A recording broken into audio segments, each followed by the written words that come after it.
Hello everyone, मैं ब्रजेश कुमार अपने YouTube channel GK by Brajesh पे स्वागत करता हूं। दोस्तों, हम लोग यहां पर अपने 1000 एमसीक्यूज़ को क्वेश्चंस का डिस्कस कर रहे हैं जो लूसेंट पे बेस्ड है और इसके 13 पार्ट हो चुके हैं। ये 14th पार्ट है, तो हम लोग इसका डिस्कशन करेंगे। और जो लोग अभी तक नहीं देखें प्लीज़ जाकर देखें। वो आपकी आने वाली परीक्षा, उत्तर प्रदेश पुलिस की जो परीक्षा होने वाली है, कीसीएस की परीक्षा होने वाली है, सभी जगह काम आएगा। तो बिल्कुल हम लोग स्टार्ट करते हैं। जो लोग नए हैं वो लोग टेलीग्राम ग्रुप को लिंक को ज्वाइन कर लें, अभी तक जिन लोगों ने नहीं ज्वाइन किया है। तो टेलीग्राम ग्रुप की लिंक नीचे दे दी जाएगी, वहाँ पर आप इसका पीडीएफ प्राप्त कर सकते हैं। तो आप क्या करें कि पीडीएफ डाउनलोड करके अगर आप हो सके तो उसका प्रिंट ले लीजिए और उसी पे डायरेक्ट एक्स्ट्रा पॉइंट लिखते जाइए, क्योंकि केवल मैं एक क्वेश्चन ही नहीं बताता हूँ, उसके साथ में आपको उसके एक्सप्लेनेशन भी देता हूँ, तो वो बहुत इंपॉर्टेंट रहेगा आपके लिए। तो वो बहुत बेटर रहेगा। चलिए हम लोग शुरू करते हैं। भारत में चुनाव की सबसे छोटी इकाई क्या है? तो देखिए, ग्राम पंचायत। अब ग्राम पंचायत का अगर हम बात करें ग्राम पंचायत से, तो ये अनुच्छेद 40 में किस में दिया है? डीपीएसपी में दिया है। DPSP directive principle of state policies के जो दिए हैं, अनुच्छेद 40 में दिए हैं, गांधीयन प्रिंसिपल है।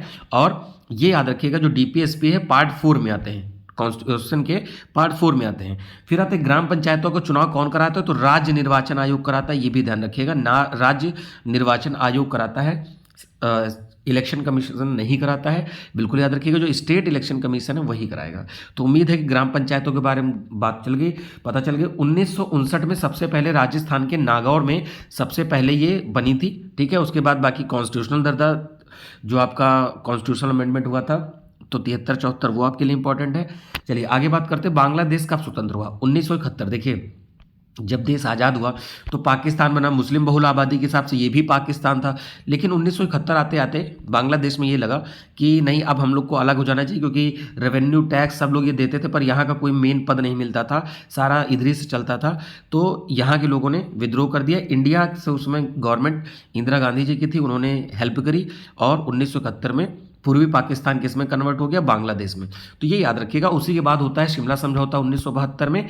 तो शिमला समझौता 1972 में हुआ, तो उस समय ये बात हो गई थी कि इन फ्यूचर हम लोग कभी भी कश्मीर का मुद्दा क्या करेंगे? द्विपक्षीय रखेंगे। तो ये हुआ था। चलिए आगे देखते हैं। वास्को डिगामा कहाँ का यात्री था? तो देखिए, पुर्तगाल का था। ठीक है, तो वास्को डिगामा 1498 में भी आया है और 1502 के आसपास भी आया है। तो ये 2 बार इंडिया आया है, ये भी याद रखिएगा। तो ये चला था, यहाँ पर जमोरिन नाम के शासक ने इनकी हेल्प करी थी और इंडिया में ये कालीकट पे पहुंचे थे। तो ये आपसे कुछ प्रश्न पूछे जाते हैं, किस तट पे आया था? कालीकट तट पे आया था। राज्य आपका केरल हो जाएगा। जमोरिन नाम के शासक ने मदद किया था। और क्या एक ही बार आया था? 2 बार आया था। ठीक है, और ये पुर्तगाल का था व्यक्ति। ठीक है, ये भी याद रखिएगा कि जो क्रिस्टोफर कोलंबस था, जिसने अमेरिका के लिए रास्ते की खोज की थी, तो क्रिस्टोफर कोलंबस स्पेन का व्यक्ति था और ये गया था 1492 में। आना तो चाहता था इंडिया, लेकिन पहुंच गया उधर वेस्ट में, तो उसने वेस्ट इंडीज़ यानी वहां पर पहुंचा था। जो वेस्ट इंडीज़ हम लोग पढ़ते हैं, ये याद रखिएगा, ये स्पेन का व्यक्ति था। नियोलिथिक का क्या काल है? मतलब नवपाषाण काल से संबंधित है। देखिए, एक होता है प्रागैतिहासिक काल, आद्य ऐतिहासिक और जो आपका मॉडर्न युग है। तो प्रागैतिहासिक काल सॉरी, जनरली जो ऐसी चीज़ें होती जो हम लोग के पास साक्ष्य होते बट हम लोग पढ़ नहीं सकते हैं, बाद में उसी के पार्ट होते हैं नवपाषाण काल। ज्वालामुखी के मुख को क्या कहते हैं? क्रेटर। देखिए, ज्वालामुखी बेसिकली ऐसा होता है, तो ऊपर से जो कीप नुमा गड्ढा होता है, बीच में पाइप होती है जिससे मैग्मा ऊपर आता है, तो ऊपर वाले को हम क्रेटर कहते हैं और इसको पूरा ज्वालामुखी शंकु बोलते हैं। और ये अंदर की पाइप होती है जिससे मैग्मा बाहर आता है। ठीक है, चलिए आगे बात करते हैं। सूर्य में उपस्थित इसका देखिए ईंधन क्या है? नोकिया ओके ने कुछ गलत लिख गया है। सूर्य में उपस्थित उसके जो ईंधन क्या है? तो हाइड्रोजन है। तो देखिए क्या है कि इसमें होता है कि हाइड्रोजन और हाइड्रोजन मिलकर ये क्या करते हैं? हीलियम बना लेते हैं। तो जो एनर्जी का सोर्स बनता है, आपसे ये भी पूछा जाता है इसमें कौन सी प्रोसेस चलती है? तो न्यूक्लियर फ्यूजन चलती है। कौन सी? न्यूक्लियर फ्यूजन चलती है। बिल्कुल इसको अच्छे से याद रखें। क्लियर? भारत के पश्चिमी तट को कहाँ क्या कहा जाता है? तो कोंकण तट कहा जाता है। ठीक है, तो अब देखिए, कोंकण तट आपका, मैं सारे तटों को बता देता हूँ। जैसे ये आपका है और यहाँ पर आप जब देखेंगे, चलिए ये कलर ले लेते हैं। ठीक है, तो सबसे पहले कोंकण तट पड़ेगा, फिर कन्नड़ तट पड़ेगा। तो महाराष्ट्र और गोवा का कोंकण हो गया। इसके बाद कर्नाटक वाला कन्नड़ या कनारा तट हो गया और केरल का मालाबार तट हो गया। मालाबार तट हो गया। इसके बाद तमिलनाडु का हो गया कोरोमंडल। फिर आंध्र प्रदेश का उत्तरी सरकार, या कह सकते हो कि आंध्र सरकार, और इसका उड़ीसा का कलिंग तट या उत्कल तट। जैसे पढ़ते हो ना कि उत्कल बंग है ना, तो उत्कल मतलब उड़ीसा की बात करते हो, और बंग वाला पश्चिम बंगाल का। तो उम्मीद है ये समझ में आ गया होगा। और गुजरात का ये क्षेत्र कहलाता है काठियावाड़, और ये कच्छ का क्षेत्र कहलाता है। ऊपर कच्छ का क्षेत्र, नीचे काठियावाड़ का क्षेत्र। चलिए आगे बढ़ते हैं हम लोग। विरूपाक्ष मंदिर का निर्माण किसने किया था? तो चालुक्य नरेश ने किया था, चालुक्य के समय हुआ था। व्यापारिक वैसलीन किससे निकाला जाता है? तो आप समझते देखिए, जो आपका पेट्रोलियम होता है, पेट्रोलियम कई चीज़ों का मिक्सअप होता है। पेट्रोल होता है, डीजल होता है, ग्लिसरीन होता है, वैसलीन होता है, किरोसिन होता है, जो आपका मिट्टी का तेल जिसे आप कहते हो। तो पेट्रोलियम क्रूड ऑयल से निकलता है, तो उससे फिर अलग किया जाता है। ध्वनि तरंगे किससे होकर यात्रा नहीं कर सकती हैं? तो वॉक्यूम, निर्वात मतलब वॉक्यूम से नहीं करती, क्योंकि ध्वनि तरंगे मैकेनिकल हैं, यांत्रिक तरंगे, और यांत्रिक तरंगों को मीडियम चाहिए होता है। यह आपने साइंस में जरूर पढ़ा होगा, ठीक है। तो इसमें साइंस के भी क्वेश्चन मिलते हैं, और ये जो बात हम समझा रहे हैं वहाँ पर आपके लिए वो भी इंपॉर्टेंट है दोस्तों। चलिए आगे देखते हैं। तो भारत की पहली महिला प्रधानमंत्री कौन थी? तो श्रीमती इंदिरा गांधी। अब आपको एक बात बताते हैं, प्रधानमंत्री हो गया, अगर स्पीकर पूछे कि लोकसभा की सबसे पहली स्पीकर, मीरा कुमार, ठीक है। जब आप कॉन्स्टिट्यूशनल असेंबली पढ़ते हो तो उसमें मीरा कुमार है। तो बाबू जगजीवन राम का नाम सुनते हो, तो ये क्या था कि उन्हीं की बेटी, सॉरी ये मीरा कुमार उन्हीं की बेटी। अगर पूछे सेकंड कौन थी स्पीकर, तो सेकंड में आप बताओगे सुमित्रा महाजन है, फीमेल में। सबसे पहली जनजाति राष्ट्रपति कौन सी बनी? तो ये प्रेजेंट टाइम की जो है श्रीमती द्रौपदी मुर्मू जी बनी है ना। तो मैं मुर्मू लिख दे रहा हूँ, बाकी आप नाम समझ लीजिए, क्योंकि पद का सम्मान बिल्कुल है। तो द्रौपदी मुर्मू जी बनी। अगर पूछे भारत की पहली राष्ट्रपति, महिला राष्ट्रपति कौन थी? तो महिलाओं में प्रतिभा देवी सिंह पाटिल जी थी, ठीक है। प्रतिभा देवी सिंह पाटिल जी थी। तो ये थी हम लोग के देश की पहली, ठीक है। उसके बाद से अभी आपको पता है कि राष्ट्रपति द्रौपदी मुर्मू जी हैं, बिल्कुल ये आपको याद रखना है। सूर्य मंदिर कहाँ है? तो कोणार्क में है, ठीक है, कोणार्क। केप कोड किससे के समीप है? तो फ्लोरिडा के समीप। देखिए ये नॉर्थ अमेरिका है। तो ये वाला जो एरिया है, मैं यहाँ से कलर चेंज करके आपको दिखा दे रहा हूँ, जो ये वाला एरिया है उसी को हम लोग क्या बोलते हैं? उसी को बोलते हैं केप कोड। अगला है, ये सुड्डा नहीं है, सुंडा जल संधि है। तो सुंडा जो पलती है, देखिए सुमात्रा जावा, ठीक है। तो सुमित्रा नहीं, ये सुमात्रा है। इसी के बीच में जावा स्टेट है, ऊपर जावा सी है दोस्तों, और नीचे इंडियन ओशन है। किसको कनेक्ट करेगी? जावा सी से इंडियन ओशन को जोड़ेगी, अलग करेगी जावा आइलैंड को सुमात्रा आइलैंड को। यहाँ पर सुमित्रा लिख गया है। राज्य सहकारी बैंकों को वित्त प्रदान करने का कौन काम करता है? तो आरबीआई करता है, रिजर्व बैंक ऑफ इंडिया करता है।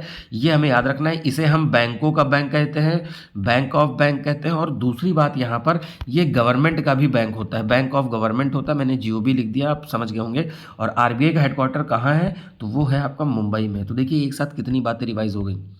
भारत कोकिला किसे कहते हैं? तो सरोजनी नायडू जी को हम क्या बोलते हैं? भारत कोकिला कहा जाता है। ध्वनि की वेग किस में ज़्यादा होगी? तो देखिए ये ऑप्शन के हिसाब से है, तो यानी जो सॉलिड होगा, मेटल है, उसमें ज़्यादा होगी, ठीक है। जो जितना सॉलिड होगा, जिसकी डेंसिटी जितनी ज़्यादा होगी, साउंड की स्पीड उसी में ज़्यादा होगी। इन्फ्लुएंजा किसके द्वारा होता है? तो वायरस के द्वारा होता है, जो जुकाम की बात हो रही है यहाँ पर। झीलों का अध्ययन क्या कहलाता है? तो निम्नोलॉजी यहाँ पर है, ठीक है। तो ये याद रखिएगा, बहुत सारी चीज़ें हैं जिससे सीस्मोलॉजी क्या होता है। तो सीस्मोलॉजी में हम लोग भूकंप पढ़ते हैं। बायोलॉजी में क्या करते हैं आप पता है कि जीवन के बारे में हम लोग पढ़ते हैं, ठीक है, जीव विज्ञान जिसको बोलते हैं। तो लॉजी शब्द मतलब है तो कहीं पर कोई चीज़ की स्टडी करना, बाकी उसके आगे का जो टर्म लिखा है उनसे क्लियर हो जाता है। जैन धर्म में कुल कितने तीर्थंकर हुए हैं? तो यहाँ पर 24 तीर्थंकर हुए। और लास्ट वाले आपको पता है कि महावीर स्वामी जी थे, महावीर स्वामी। और पहले ऋषभदेव थे, तो वो भी आपको नाम याद रखना है, ऋषभदेव। यहाँ पर नाम पूरा नहीं लिख रहा हूँ, आप समझ गए होंगे, नाम मैंने प्रोनाउंसिएट कर दिया है। और जैन धर्म के ही दो पार्ट थे, श्वेतांबर और दिगंबर। श्वेतांबर जो कपड़े पहनने लगे थे, दिगंबर जो कपड़े नहीं पहनते थे। दिगंबर वाले अकाल जब पड़ा मगध में, तो ये कर्नाटक भाग गए थे, मतलब भाग गए का मतलब चले गए थे। और जो श्वेतांबर लोग थे वहीं रह के लोगों को मदद किया। इस वजह से जब लोग घर जाते थे तो उन्हें कपड़े पहनने पड़े, क्योंकि घर में महिलाएं, बुजुर्ग, बच्चे सब थे। तो इस वजह से इन लोगों ने कपड़े पहनना शुरू कर लिया। तो ये परिवर्तनवादी थे, और ये रूढ़िवादी कह सकते हो कि महावीर स्वामी जी की उसी परंपरा पे चले आ रहे थे। मुगल साम्राज्य का संस्थापक कौन था? तो बाबर। देखिए पानीपत का युद्ध हुआ 1526 में, बाबर और इब्राहिम लोदी के बीच में। इनके चाचा भतीजे जो भी थे, दौलत खान लोदी, इन लोगों ने इनवाइट किया कि आइए हमारे यहाँ आक्रमण करिए, इस तरह की बात है। तो फिर क्या है कि ये सब आए, तो उसमें इब्राहिम लोदी के खिलाफ युद्ध हुआ था, ये याद रखिएगा। अगला प्रश्न है, इनको ऐसे याद रखिएगा। मैं नाम बता दे रहा हूँ, बाबर, हुमायूं, अकबर, जहांगीर। तो इसको आई मैं लिख रहा हूँ अभी, जहांगीर समझिएगा। और उसके बाद क्या है, जहांगीर के बाद शाहजहां, और फिर औरंगजेब, फिर बहादुर शाह जफर। तो भाई साहब याद कर लीजिए, बहुत सारे लोग हुए। बहादुर शाह जफर तो जो द्वितीय थे, जो बाद में थे, तो इनका सबसे लास्ट में था। बट ये वाले जो हैं इंपॉर्टेंट है, क्योंकि इनके में फर्स्ट सेकंड भी हुए हैं। बाबर, हुमायूं, अकबर, जहांगीर, शाहजहां, औरंगजेब, और फिर बहादुर शाह जफर। तो ये नाम आपको याद रखने हैं, भाई साहब याद कर लीजिए। ये मुगल थे, बाहर से अफगान से आए थे। जिम कार्बेट कहाँ है, तो जिम कार्बेट उत्तराखंड में, इसको हम हैली नेशनल पार्क कहते हैं, क्योंकि जब ये खुला था तब ये यूपी में था। पर आपको पता है कि सन 2000 में नवंबर के महीने में उत्तराखंड के 13 जिलों को, मतलब यूपी के 13 पहाड़ी जिलों को काटकर अलग कर दिया गया। मुस्लिम लीग का प्रथम सम्मेलन कहाँ हुआ था, तो अमृतसर में। मुस्लिम लीग बनी कब थी, तो 1906 में बनी थी। अगला है नॉर्वेस्टर, गर्म और शुष्क हवा का संबंध किससे है, तो न्यूजीलैंड में। देखिए न्यूजीलैंड में नॉर्वेस्टर चलती है, बहुत सारी हवा चलती है। जैसे बगल में ऑस्ट्रेलिया है, तो ऑस्ट्रेलिया कुछ इस तरह का मैप है, तो वहाँ ब्रिक फील्डर चलती है। क्या है दोस्तों, ब्रिक फील्डर चलती है।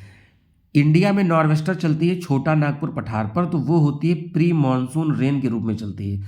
प्री मानसून, मानसून से पहले वाली होने वाली रेन को हम लोग छोटा नागपुर पठार पे नॉर्वेस्टर कहते हैं, वेस्ट बंगाल और इधर के। संचायक बैटरी में जो किसका प्रयोग होता है, तो लेड का प्रयोग होता है। क्यूराइल किसकी ठंडी जलधारा है, तो प्रशांत महासागर की जलधारा है। तो हमें याद रखना है, क्योंकि जो जलधाराओं से क्वेश्चन पूछे जाते हैं, तो मैं एक अलग से वीडियो लेके आऊँगा जिसमें आपको जलधाराओं के बारे में पढ़ाऊँगा। ठीक है, तो अनुवांशिकी की क्या इकाई है, तो देखिए यहाँ पर क्या है, जीन जो होते हैं हमारे बॉडी में वही होते हैं। हृदयघात का कारण क्या होता है, हार्ट अटैक की बात हो रही है, तो ये कोलेस्ट्रॉल होता है। महात्मा गांधी जी का जन्म कब हुआ था, तो 2 अक्टूबर 1869। यहाँ पर 2 अक्टूबर लिख लीजिएगा, क्योंकि इसी को हम लोग क्या करते हैं, गांधी जयंती मनाते हैं, अहिंसा दिवस मनाते हैं। इंग्लैंड का पहला प्रधानमंत्री कौन था, तो रॉबर्ट वॉलपोल थे, रॉबर्ट वॉलपोल। भारत की वित्तीय राजधानी कहाँ है, तो मुंबई। मुंबई में देखिए आरबीआई है, तो और भी यहाँ पर मुंबई का रेवेन्यू इतना आता है, क्योंकि इतने सारे सेलिब्रिटीज़ रहते हैं, बॉलीवुड पूरा रहता है। ठीक है, और भी इकोनॉमिक एक्टिविटी ज़्यादा होती हैं, एग्रीकल्चर में महाराष्ट्र ठीक है, तो उसको वित्तीय राजधानी घोषित किया गया है। राज्य अपहरण मतलब कि डॉक्ट्रिन ऑफ लैप्स की जो बात है, लॉर्ड डलहौजी लाया था, और वेलेजली सहायक संधि लाया था। तो हमने पूरा इसके पहले वाले वीडियो में जो है, तो वहाँ पर सब्सिडरी अलायंस के बारे में भी बताया था। मार्ले मिंटो सुधार कब हुआ, 1919 में हुआ। तो जो मार्ले थे सचिव थे, मिंटो वायसराय थे। तो इस तरह से ध्यान रखिए। और 1909 में हुआ, तो उसमें क्या हुआ था कि मुस्लिमों को अलग से यहाँ पर क्या किया गया था कि पृथक निर्वाचन की बात इसमें कर दी गई थी। अगले प्रश्न पे आते हैं, पंपास घास के मैदान कहाँ मिलते हैं, तो दोस्तों ये मिलते हैं अर्जेंटीना में। अर्जेंटीना में मिलते हैं, साउथ अमेरिका में। फिर एक होता है लानोज, लानोज मिलते हैं वेनेजुएला में मिलते हैं। ठीक है, वेनेजुएला में। फिर एक है कैंपोस, साउथ अमेरिका के ही बता रहा हूँ भी, कैंपोस, वो मिलते हैं ब्राज़ील में मिलते हैं। फिर साउथ अमेरिका में ही एक और मिलते हैं वेजिटेशन, सिल्वास मिलते हैं। तो ये भी आप नोट कर लीजिएगा। इसके बाद आते हैं, हाँ, डाउन्स कहाँ मिलते हैं, ऑस्ट्रेलिया में। न्यूजीलैंड में कैंटरबरी मिलते हैं। कैंटरबरी कहाँ मिलेंगे, न्यूजीलैंड में मिलेंगे। नॉर्थ अमेरिका में कौन मिलेगा, प्रेरी मिलेगा। इसके बाद अफ्रीका के बीच में किनारे कौन मिलेगा, तो सवाना मिलेंगे। ये हमें याद रखना है। और स्टेपी कहाँ मिलेंगे, तो स्टेपी मिलेंगे सेंट्रल एशिया और यूरोप दोनों में मिलेंगे। विश्व भारती की स्थापना रविन्द्रनाथ ठाकुर ने कब की थी, तो 1912 में करी थी। अगला है, पृथ्वी की क्रस्ट में सबसे ज़्यादा कौन सा तत्व पाया जाता है, तो देखिए भाई यहाँ पर क्रस्ट दिया है, क्रस्ट नहीं है, भूपृष्ठ का मतलब क्रस्ट होगा। ठीक है, ये देखिए, तो सबसे पहले क्रस्ट तो सिलिका और एल्युमिनियम से बना होता है, तो सियाल कहते हैं। दूसरा सिलिका और मैग्नीशियम से बना होता है, तो उसको हम सीमा लिख रहे हैं, पढ़ने में सही रहेगा। और तीसरा होता है कोर, तो सिलिका और मैग्नीशियम से आपका बीच में बना मेंटल, और कोर किससे बनता है, तो आपका निकिल और फेरस से, हैवी एलिमेंट से। देखिए यहाँ पर बात हो रही क्रस्ट में, तो ऑक्सीजन मिलती है। अगर पूछे क्रस्ट में मेटल कौन सा सबसे ज़्यादा मिलता है, तब आप एल्युमिनियम बताइएगा।